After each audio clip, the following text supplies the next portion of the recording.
Thank you, Madam President. It is, when I got up this morning, the farthest thing from my mind was that I was going to have a chance to see you today.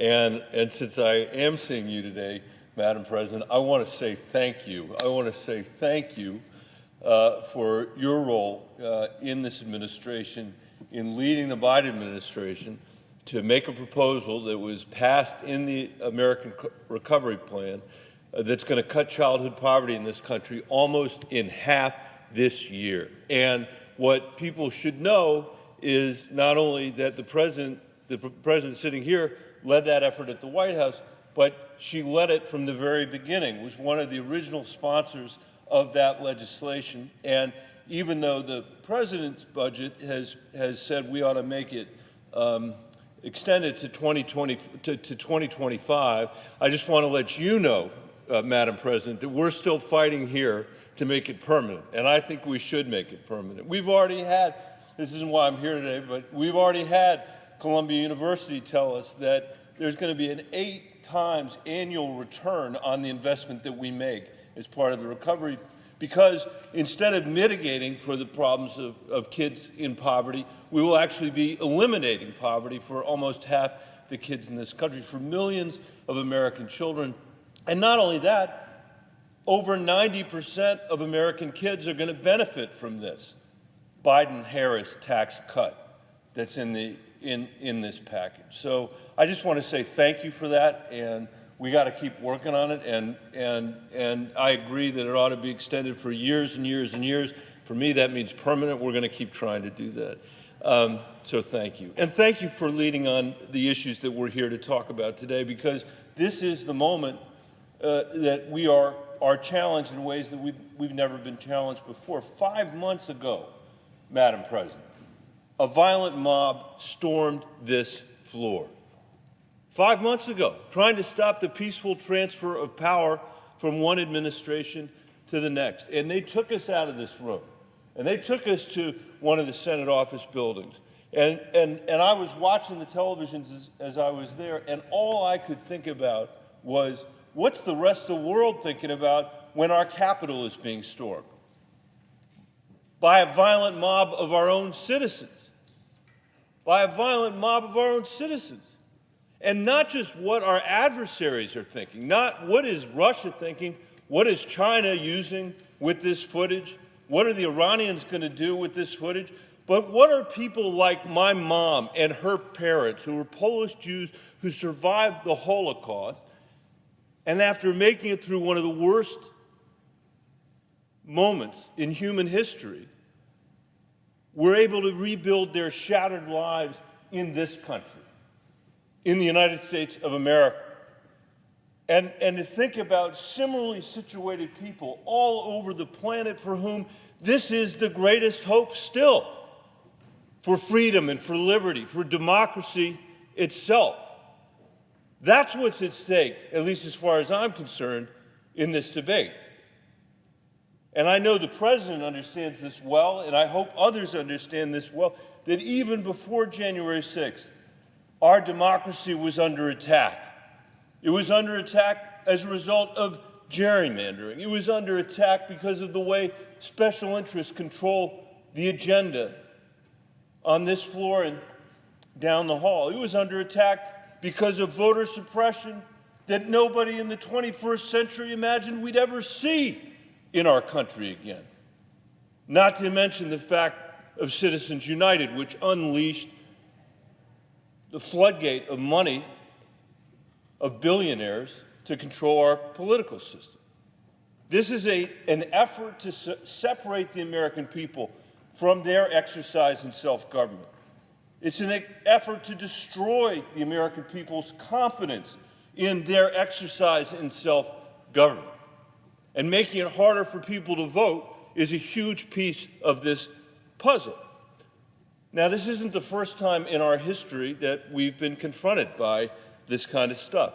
I've said before, and it's absolutely true, that you go back to the founding of this country, it's a story of, on the one hand, the highest ideals that have ever been written down by human beings, and the worst instincts that have ever been conjured by human beings. In our case, that was enslaving other human beings. And our history is a story of that battle between those highest ideals and those worst instincts.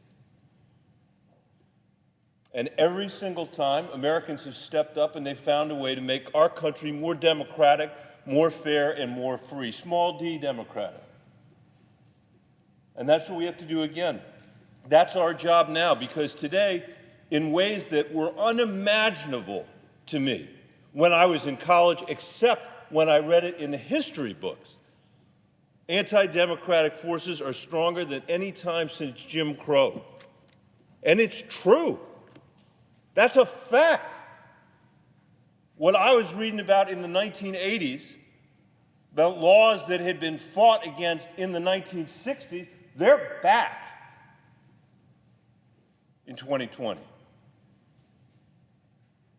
If you think I'm exaggerating, here's some examples. In Georgia, bills to undermine nonpartisan election officials so that politicians can overturn outcomes they don't like. In Arizona, the same kind of thing, a partisan election audit. In Florida, a bill to restrict vote by mail.